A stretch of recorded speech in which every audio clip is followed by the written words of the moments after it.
தான் அவனுக்கு அது நீதியாய் எண்ணப்பட்டது.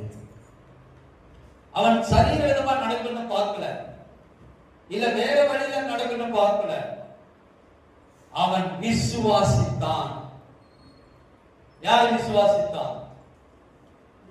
தேவனை, அவரை மரித்தோரிலிருந்து எழுப்புகிறவர்.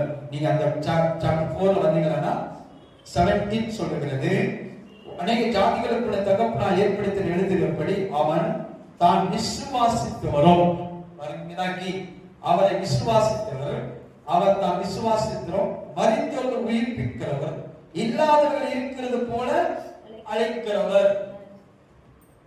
ஆனால் அவன் விசுவாசத்துக்கு தகப்பனானான்.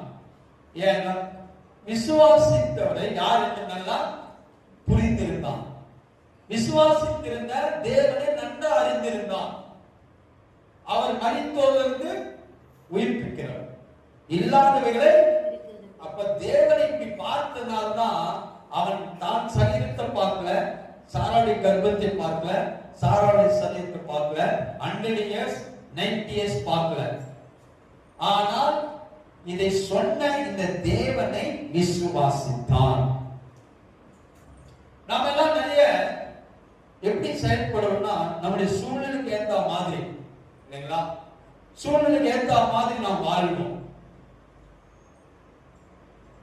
சூழ்நிலைக்கு ஏற்ற மாதிரி நீங்க வாழக்கூடியவர்கள் இல்லை.